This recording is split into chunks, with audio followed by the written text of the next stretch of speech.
Hello guys, welcome back to Gyani classes. आज इस video lecture में हम लोग डिस्कस करने जा रहे हैं इकोसिस्टम के ऊपर और 2022 और 2023 में जितने भी क्वेश्चन पूछे गए हैं रिलेटेड टू दिस चैप्टर का नाम क्या है? इकोसिस्टम। उन सारे क्वेश्चन का हम लोग वन बाय वन करके एनालिसिस करेंगे। तो विदाउट योर वेस्टिंग टाइम मैं सबसे पहले आपके सामने क्वेश्चन लाना चाहता हूं और आपको क्या करना है, वीडियो को पॉज करना है और वीडियो को पॉज करने के बाद आंसर सॉल्व करना है। 2023 में जो क्वेश्चन पूछे गए हैं उसमें से 3 ऑब्जेक्टिव क्वेश्चन है। आप सिर्फ ऑब्जेक्टिव क्वेश्चन बनाओगे। कुछ मिनट के लिए वीडियो को पॉज करो, आपका टाइम स्टार्ट होता है अब। Tick tick tick tick tick and tick tick tick tick tick. Video को पॉज से हटाओ गाइस। क्यों? क्योंकि जो आपने आंसर बनाया है अब मैं बना रहा हूं, दोनों मिलाते हैं। हो सकता है कहीं पे आपका थिंकिंग ही मैच कर जाए। वो क्या हो सकता है देखते हैं गाइस। पहला क्वेश्चन कहता है कि biochemical cycling means biogeochemical cycling हम किसे कहते हैं? तो cycling of nutrient in an ecosystem in the sense कि जब कभी भी कोई ऑर्गेनिज्म डेड एंड डिकेइंग होता है तो डेड एंड डिकेइंग होने के बाद जो सारे उसके बॉडी के अंदर न्यूट्रिएंट होते हैं वो फिर से सॉइल में चले जाते हैं।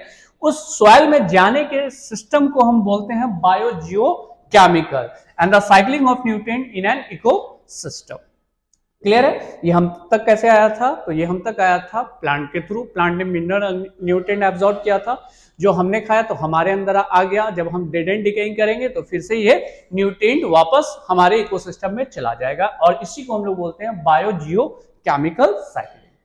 सेकंड क्वेश्चन है गाइस, क्या कहता है? Which of the following utilize inorganic material? इनमें से कौन है जो इनऑर्गेनिक मटेरियल का यूटिलाइज करता है? Autotroph, saprophyte, heterotrophic and decomposers. नहीं, ऑटोट्रॉफ जो होता है वो इनऑर्गेनिक सब्सटेंस को लेता है और अपना खाना खुद से बना लेता है। लाइक टू बैक्टीरिया, बहुत सारे ऐसे बैक्टीरिया जैसे साइनोबैक्टीरिया, सारा बैक्टीरिया नहीं, साइनोबैक्टीरिया ऐसा बैक्टीरिया जो अपना खाना खुद से बना सकता है। और बाकी दूसरे एग्जांपल में आ जाते हैं प्लांट। प्लांट का कैटेगरीज ही इस बात पे निर्भर करता है कि वो autotroph. The right answer is autotroph. Clear? Autotroph जो है वो इनऑर्गेनिक सब्सटेंस को लेता है जैसे कार्बन डाइऑक्साइड, वाटर, ये सारे इनऑर्गेनिक सब्सटेंस, और इसको लेने के बाद यूटिलाइज करके फूड बना लेता है। सैप्रोफाइट ऐसा नहीं करता, वो ऑर्गेनिक सब्सटेंस जब डेड एंड डिकेइंग करेगा तब उस पर ग्रो होगा। डिकम्पोजर्स का भी काम वही होता है, डिकम्पोज करेगा। और हेटेरोट्रॉफ तो खाने के लिए किसी दूसरे पे डिपेंड रहेगा। जैसे हम लोग क्या है? एनिमल्स हैं, तो हम लोग खाने के लिए दूसरे के ऊपर डिपेंड रहते हैं, चाहे तो प्रोड्यूसर मतलब प्लांट या फिर कंज्यूमर जैसे भेड़ बकरी। ठीक है, चलो अगला थर्ड क्वेश्चन करते हैं। विच of the following is not a producer? इनमें से कौन है जो प्रोड्यूसर नहीं हो सकता? मैं आपको दूसरी चीज बता दूं कि इस दुनिया में सिर्फ इकलौता कंडीशन ऑटोट्रॉफ का फोटोसिंथेसिस नहीं है, केमोसिंथेसिस भी है। केमोसिंथेसिस का मतलब एटमॉस्फेयर में जो केमिकल्स है in the form of nitrogen gas, उसको लेने के बाद वो अपना फूड खुद सिंथेसाइज करता है। वैसे को हम नाम देते हैं क्या? ऑटोट्रॉफ। ऑटोट्रॉफ दो तरह का, एक फोटोसिंथेसिस और दूसरा केमोसिंथेसिस। केमोसिंथेसिस में जनरली आपका एग्जांपल आ जाएगा कौन सा? नाइट्रीफाइन।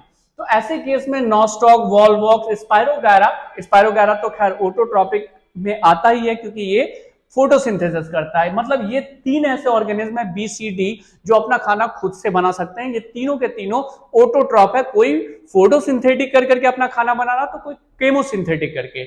लेकिन एगैरिकस जो हम लोग कह रहे हैं, मैं आपको पूरा नाम बता देता हूं। एगैरिकस इज द राइट आंसर। आपने इस चीज को देखा होगा, क्या नाम है इसका? आप जानते हो? बहुत अच्छा फिगर तो नहीं है लेकिन समझने के लिए काफी है। वो है मशरूम। मशरूम जो होता है ना, उसको हम लोग फुल फॉर्म में कहते हैं एगैरिकस कॉम्पेस्ट्रीज। तो ये हमेशा डेड एंड डिकेइंग मैटर पे ग्रो करता है। तो आपसे पूछा इनमें से कौन प्रोड्यूसर नहीं है, तो एगैरिक मतलब होना क्या चाहिए? एगैरिकस। थोड़ा सा मिस्टेक हुआ होगा, बट एग्जाम ने जो क्वेश्चन लिखा था वो मैंने लिखा। ये तीनों ऑटोट्रॉफ है। क्लियर है गाइस? चलो थर्ड के बाद अगला क्वेश्चन नंबर 4 में आते हैं। फोर्थ कहता है what do you mean by biofortification? अब आप समझिएगा बायोफोर्टिफिकेशन क्या होता है। मैं आपको एक चीज बता देता हूं, क्या कि एक चीज आपने जाना होगा, इनहेंसमेंट ऑफ फूड प्रोडक्शन। जो प्रोडक्शन हो रहा है उस प्रोडक्शन को हम ज्यादा बढ़ाएं। लाइक क्रॉप का प्रोडक्शन अगर आपको बढ़ाना है तो आप ग्रीन रिवॉल्यूशन करेंगे। मिल्क का प्रोडक्शन बढ़ाना है तो आप व्हाइट रिवॉल्यूशन करेंगे। एग का प्रोडक्शन बढ़ाना है तो आप सिल्वर रिवॉल्यूशन करेंगे। हाँ सर, ऐसा कुछ बात है। लेकिन आप क्या ध्यान दे रहे हो कि आपका प्रोडक्शन ज्यादा हो लेकिन उसके अंदर क्वालिटी की कमी हो जाए। मतलब सर, मतलब ये है कि अगर आप फूड के प्रोडक्शन को इंक्रीज तो कर दे रहे हो लेकिन फूड के प्रोडक्शन में जो उसकी न्यूट्रिटिव वैल्यू है वो कम हो, और ये कम होने की वजह से न्यूट्रिएंट डिफिशियंसी होगी। क्यों न्यूट्रिएंट डिफिशियंसी होगी? तो इन द सेंस ऐसा समझ लो कि अगर हम चावल खा रहे हैं तो चावल में हमारे दिमाग में तो एक चीज सेट है कि कार्बोहाइड्रेट मिलता है, ठीक है, लेकिन उस कार्बोहाइड्रेट के साथ एक और एलिमेंट्स मिल रहा था, लाइक कोई मेटल जो है जिंक। तो जिंक हमारे बॉडी के लिए भी जरूरी है, कम अमाउंट में चाहिए लेकिन चाहिए, दैट इज माइक्रोन्यूट्रिएंट। लेकिन अगर हम चावल का प्रोडक्शन बढ़ा दिए और प्रोडक्शन में वो जिंक कम मात्रा में है, तो हम चावल खाना खाने के लिए तो अपना पेट भर रहे हैं, लेकिन बॉडी में लैक ऑफ न्यूट्रिएंट होगा, ये माइक्रो न्यूट्रिएंट की कमी होगी। तो ऐसे केस में डिफिशियंसी होना जरूरी है। तो एक तरफ तो क्वांटिटी पे ध्यान दिया जाए, दूसरी तरफ क्वालिटी पे भी ध्यान दिया जाए कि उसके अंदर न्यूट्रिएंट जा सके। ऐसे प्रोसेस को बोलते हैं बायोफोर्टिफिकेशन, जिसमें क्या था, बायोफोर्टिफिकेशन इज अ प्रोसेस, ये एक प्रोसेस है by which the nutritional value of food crop is enhanced by the various method। जैसे जेनेटिक इंजीनियरिंग कर करके भी हम इसके अंदर जीन भेज सकते हैं। आप याद करो गोल्डन राइस में विटामिन ए होता है, तो वो विटामिन ए जो रहता नहीं है, हम जीन के मदद से उसके अंदर डालते हैं ताकि उसके अंदर ये चीज इंक्रीज करे। हाइब्रिडाइजेशन से हम क्या सेलेक्ट करते हैं कि भैया अच्छा से अच्छा जो प्लांट हो जिसके अंदर प्रोडक्शन ज्यादा हो वो हो। ग्रीन रिवोल्यूशन अभी हमने जस्ट आपसे कहा। तो इन सारे मदद से हम क्या कर सकते हैं, बायोफोर्टिफिकेशन, मतलब हमें प्रोडक्शन तो बढ़ाना है ही लेकिन क्वालिटी भी उसका इंप्रूव करना है। It is different from the food fortification, मतलब फूड के फोर्टिफिकेशन से डिफरेंट होगा। क्यों? क्योंकि फूड फोर्टिफिकेशन में सिर्फ प्रोडक्शन बढ़ाना। अंडा एक मुर्गी दे रही है तो अंडा 4 मुर्गी, मतलब एक मुर्गी 4 अंडा देना स्टार्ट कर दे। अगर एक गाय 5 केजी दूध दे रही है तो वो 10 केजी दूध देना स्टार्ट कर दे। That is food fortification. उस वक्त फूड आपने बढ़ा दिया, लेकिन बाबू इस बार जो आप इंक्रीजमेंट करोगे तो मुर्गी का अंडा जो इतना बड़ा होता था वो छोटा छोटा होगा, 4 पार्ट में डिवाइड हो जाएगा। तो भैया ये तो साइज के ऊपर बात हो रही। मैं बात क्या कर रहा हूं कि उसके अंदर मौजूद न्यूट्रिएंट के बारे में। क्लियर? तो आगे कहता है which involve the improving the nutritional content of food crop such as iron, zinc and vitamin etcetera. हम क्या कर रहे हैं, उसी फूड में, क्रॉप में हम इंक्रीज कर दे रहे हैं, आयरन की मात्रा ज्यादा हो, जिंक ज्यादा मिले, विटामिन ज्यादा मिले। तो इन सारी चीजों को जब लोग खाएगा तो डिफिशियंसी वाली डिजीज नहीं होगी। और इस प्रोसेस को बोलते हैं बायोफोर्टिफिकेशन। 2 मार्क्स के लिए इतना काफी है और मैंने जितना बोला इतना आप आई होप सो आराम से समझ गए होंगे। आपको क्या करना है, इसका स्क्रीनशॉट लेना है। अगले क्वेश्चन में मैं बढ़ रहा हूं, question number 5। Right a short notes on biomagnification. मैं आपको बायोमैग्निफिकेशन समझाना चाह रहा हूं। बायोमैग्निफिकेशन में 2 एग्जांपल याद रखना, डीडीटी और मर्क्यूरी। क्यों? क्योंकि ऑब्जेक्टिव क्वेश्चन में ऐसे आपके बोर्ड में पूछे जाए कि इनमें से कौन है जो बायोमैग्निफिकेशन करा सकता है। तो डीडीटी और मर्क्यूरी, या फिर हैवी मेटल्स में भी आप बहुत सारे मेटल्स को ले सकते हो, लेकिन ये 2 बहुत कॉमन। ये बायोमैग्निफिकेशन क्या होता है, आप ऐसे समझ लो, जो मैं स्टोरी समझा रहा हूं इससे रिलेटेड, एंड देन फिर मैं इसे एक्सप्लेन करूंगा। ये है कैसा, एक किसान खेती करता है और कीड़े को मारने के लिए एक केमिकल पेस्टिसाइड्स का इस्तेमाल करता है जिसको डीडीटी कहते हैं। जैसे ये डीडीटी खेत में जाता है तो खेत में जाने के बाद जितने भी कीड़े हैं उन सबको मार दिया, चलिए ठीक है, हम लोग वहां पे बच गए। लेकिन अब क्या हो रहा है, ये हम तक कैसे आ जा रहा, ये समझ लो। सबसे पहले बारिश हुई, वो खेत का पानी फिर से कहां गया, नदी में। और नदी में कौन है, छोटे छोटे माइक्रोब्स है जिसको हम लोग नाम देते हैं, क्या नाम देते हैं, जू प्लैंकटन। ये जू प्लैंकटन के अंदर गया, क्या गया, डीडीटी गया। जू प्लैंकटन को कौन खाया, छोटी मछली खाई, उसके अंदर और ज्यादा बड़ा, क्योंकि वो एक जू प्लैंकटन को नहीं खाएगी। एक जू प्लैंकटन में अगर मान रहे हैं कि उसका ppm, that is a level of DDT 0.04 है, तो जब छोटी मछली उसको खाएगी तो 50 कीड़े को खाई तो 50 इंटू मल्टीप्लाई हो जाएगा, उतना ज्यादा डीडीटी उसके अंदर चला गया। उसको फिर बड़ी मछली खाई। अब बड़ी मछली तो एक छोटी मछली को खा के पूरी जिंदगी भर सर्वाइव नहीं कर सकती है, वो तो हमेशा खाती रहेगी। तो ये डीडीटी उतना ज्यादा अमाउंट में उसमें ट्रांसफर हो गया। अब क्या है कि कोई फिशरीज उस मछली को पकड़ के लाएगा, मार्केट में बेच देगा, और फिर हम लोग जब उसको इंटेक करेंगे तो वो फिश के अंदर मौजूद डीडीटी हमारे अंदर चला जाएगा और यूरिन के थ्रू या फीसिस के थ्रू ये हमारे बॉडी से बाहर नहीं निकलेगा, मतलब स्टोर्ड होते चला जाएगा एक ऑर्गेनिज्म से दूसरे ऑर्गेनिज्म में, और जो हार्म करना वो तो करेगा ही करेगा। ऐसे प्रोसेस को बोलते हैं बायोमैग्निफिकेशन, जिसमें 2 एग्जांपल आपका आता है, डीडीटी और क्या, मर्क्यूरी। क्लियर है? चलो, होना भी चाहिए। Biomagnification can be defined as the rise in increase in the contamination substance caused by the intoxicating environment. The contaminant might to be heavy metals such as arsenic, mercury and DDT which is organic pesticides। DDT एक organic pesticides है जिसका इस्तेमाल होता है।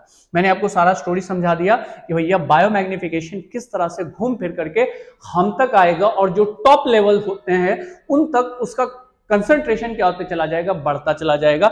जैसे आप यहां देख लो, यहां दिखाया है कि डीडीटी जूप्लैंक्टन में जो लेवल है वो 0.04 है। ये सब लिखना नहीं, आपको मैं बता रहा हूं।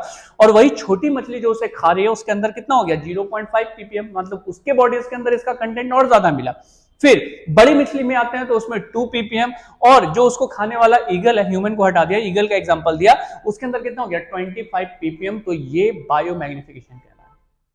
ठीक है, चलो इसका स्क्रीनशॉट लेते हैं गाइस, नेक्स्ट क्वेश्चन में आगे बढ़ते हैं।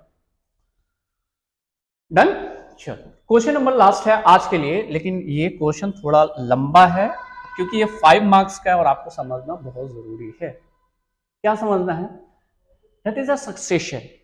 ये इकोलॉजिकल सक्सेशन में आता है, और सक्सेशन का मतलब क्या है कि आपके आसपास कोई ऐसा जगह है जिसमें अभी तक कोई प्लांट ग्रो नहीं हुआ, लेकिन कुछ हजार साल के बाद वहां प्लांट ग्रो हो जाएगा। तो सर 1000 साल तो हम लोग जिंदा नहीं रहेंगे, लेकिन साइंटिस्ट ने जो एक्सपेक्टेशन दिया है वो 1000 साल में ही डेवलप्ड हो सकता है। वो कैसे? ज़ेरात सक्सेशन होता क्या? आप ऐसा समझो कि अभी कोई जगह है जहां पे क्या है कि पॉपुलेशन बिल्कुल कॉमन है और वहां पे वोल्केनिक इरप्शन होगा। इन द सेंस जैसे वोल्केनिक इरप्शन होगा यहां से मैग्मा निकलेगा और मैग्मा क्या करेगा, आसपास के सारे जगह को कवर्ड कर देगा। जो भी प्लांट था वो सारा इसके अंदर, जो भी लाइफ था इसके अंदर जा चुका है, मतलब अब इसके अंदर लाइफ नहीं है। इन द सेंस ये आपका बन गया बेयर रॉक। सही है। और ऐसी जगह जनरली कैसी होती है, डिजर्ट वाली एरिया होती है, ड्राई एरिया होती है। इन द सेंस यहाँ काफी ज्यादा गर्मी होती है और आपको कोई प्लांट वगैरह दिखेगा नहीं। ऐसा नहीं कि यहाँ लाइफ एग्जिस्ट नहीं करेगा, करेगा, लेकिन टेकिंग टाइम बहुत ज्यादा लगेगा। अभी जब ये बेयर रॉक, रॉक मतलब चट्टान की तरह है, और ये चट्टान सबसे पहले क्या करेगा, तो यहाँ थोड़ी बारिश होगी। जैसे बारिश होगी तो यहाँ का ऊपर वाला जो रॉक वाला पोर्शन है वो थोड़ा सा डिले होगा ताकि उसके अंदर का मिनरल्स निकल सके। ठीक है। अब यहां पर लाइकेन ग्रो होने स्टार्ट होंगे। ठीक है। लाइकेन जब यहां पे ग्रो होगा तो लाइकेन और ज्यादा यहां पे इसके पोर्शन को सॉइल में कन्वर्ट करेगा, मतलब सॉइल की क्वांटिटी थोड़ी इंक्रीज करेगी। अब लाइकेन के बाद बारी आएगी छोटे प्लांट्स की जिसका नाम है मॉसेस। तो यहां पर मॉसेस ग्रो करेगा और मॉसेस ग्रो करने के बाद अपने रूट को और ज्यादा होल्डिंग कैपेसिटी में डालेगा। जब ये ग्रो करना स्टार्ट करेगा तब मॉसेस के बाद छोटे हर्ब्स ग्रो करेंगे। और याद रखना कि दोनों साथ में नहीं रहेगा, एक कम्युनिटी आ रही है तो दूसरी कम्युनिटी वहां से विलुप्त होते चले जाएंगे। एंड फाइनल बड़े बड़े ट्री बन जाएंगे। ठीक है, जो क्लाइमेक्स कम्युनिटी कहलाता है। और इस बड़े से प्लांट को देखकर इसको खाने वाले हर्बीवर भी पहुंचेंगे। लेकिन इसको आप देखोगे कैसे, तो सबसे पहले एक फोटो देख लो, क्योंकि इस फोटो के बाद ही आपको पूरी तरह समझ में आने वाला है।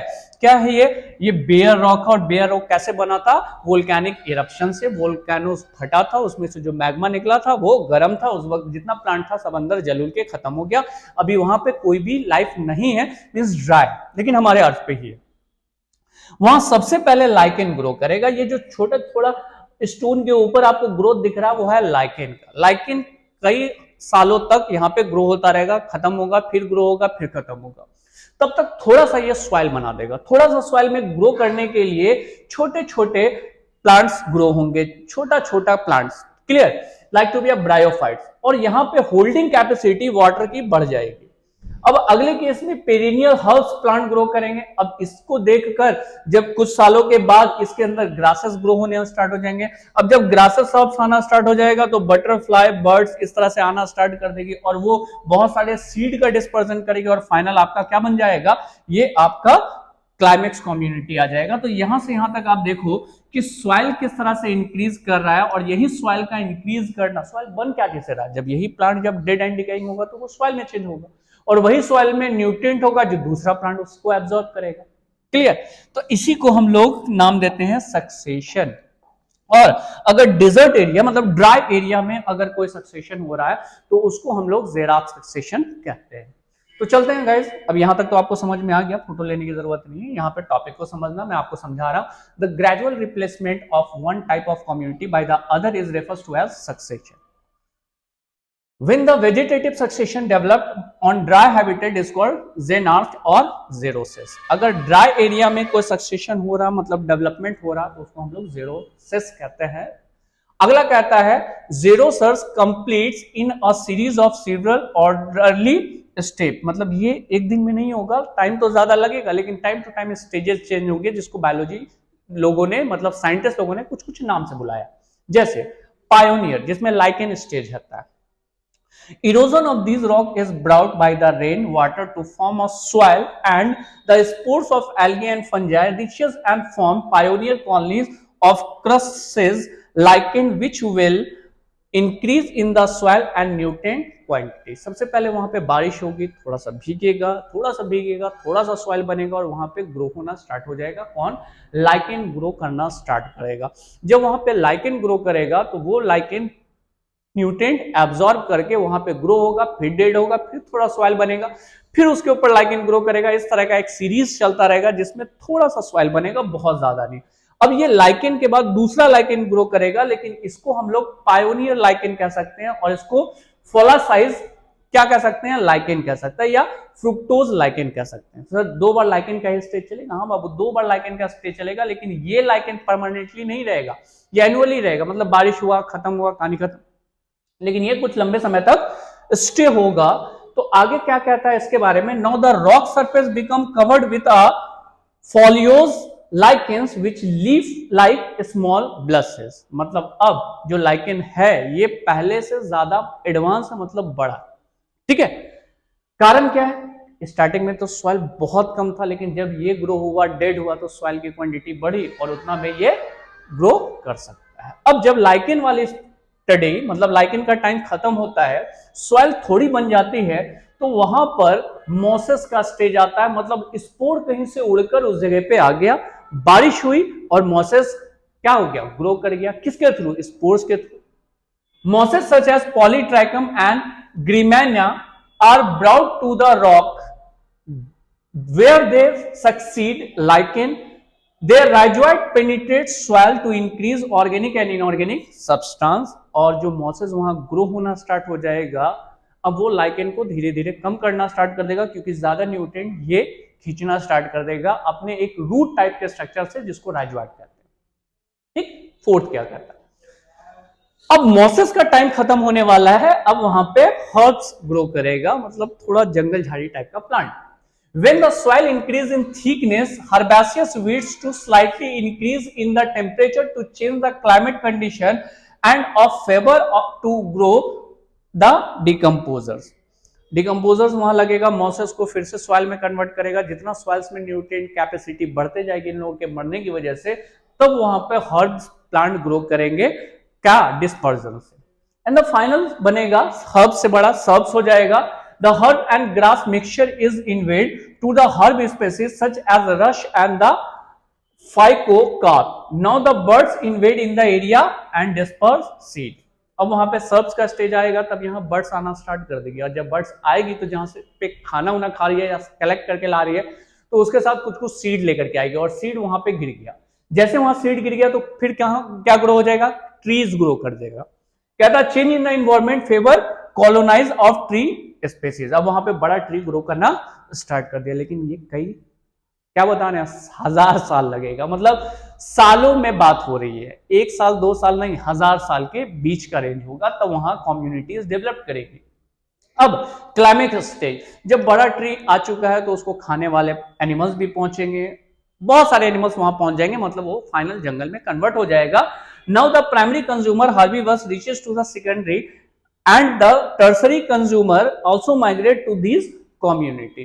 पहले तो जंगल झाड़ बना, उसको खाने के लिए कौन आ जाएगा? जो आसपास हर्बीवर्स है वो देखेगा कि भैया चलो यहाँ अच्छा खाना है, यहाँ चलते हैं, वो आना स्टार्ट हो जाएगा। अब उसको देखकर उसको शिकार करने वाले लोग भी वहां पहुंच जाएंगे, तो मतलब अब कम्युनिटी बन जाएगी क्लाइमेक्स कम्युनिटी। क्लियर? इसी को हम लोग बोलते हैं ज़ेरोसस या फिर सक्सेशन इन डिजर्ट एरिया।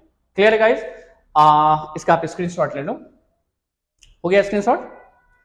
और इससे पहले वाले का स्क्रीनशॉट नहीं हुआ था, चलो एक बार फिर से इसका भी स्क्रीनशॉट ले लेना, मतलब दोनों का स्क्रीनशॉट ले लेना, 5 मार्क्स के लिए इतना काफी है। मतलब 2022 and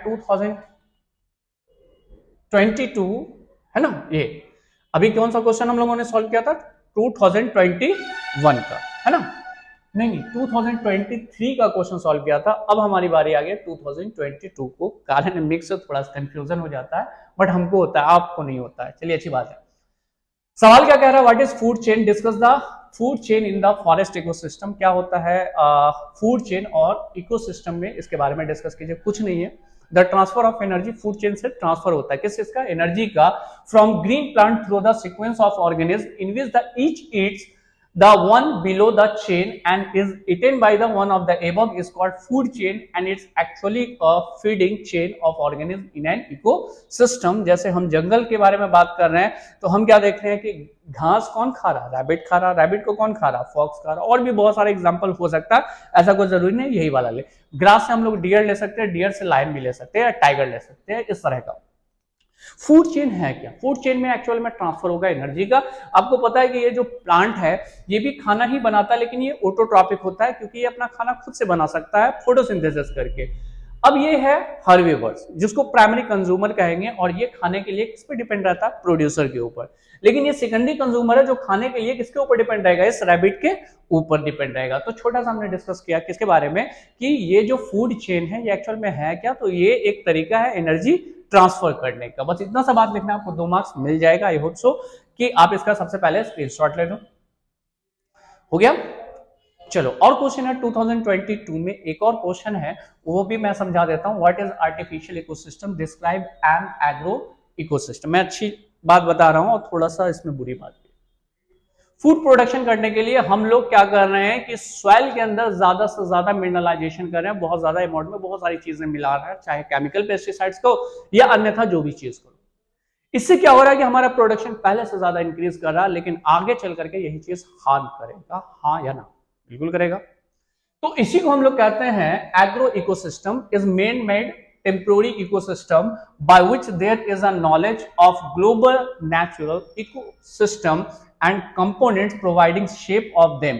It is complete itself in their ecosystem. There is a use of maximum fertilizers, insecticidal and chemicals to obtain more crop production. ऐसा कर रहे हैं हम लोग, ज्यादा से ज्यादा फर्टिलाइजर्स मिला रहे हैं, ज्यादा से ज्यादा केमिकल्स का इस्तेमाल कर रहे हैं ताकि हमारी फर्टिलिटी इंक्रीज कर सके। By this way, human beings make a change in environment for the self benefit. However, there is a production of grains, pulse and food or cattles. ये सारी चीज का प्रोडक्शन तो अभी हम कर ले रहे हैं, लेकिन अगर हम उस खेत को कुछ समय के लिए छोड़ दें तो क्या होगा, वो प्रोडक्शन उस तरह से दे पाएगा, तो जवाब नहीं दे पाएगा। तो ऐसे को बोलते हैं एग्रो इको सिस्टम, जो human man made ecosystem हो, जैसे कोई खेत हो या कोई शहर हो।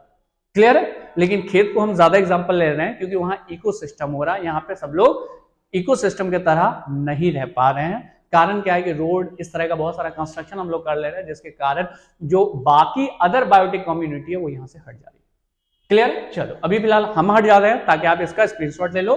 और ये 2022 में 2 ही क्वेश्चन पूछेंगे और आई होप सो कि ये दोनों क्वेश्चन आपको बहुत अच्छी तरीके से समझ में आ गया। 2 क्या 2023 का भी ये क्वेश्चन हमारा कंप्लीट होता है। तो आज का सेशन हम लोग यही कंप्लीट करते हैं। आज के लिए guys thank you and bye.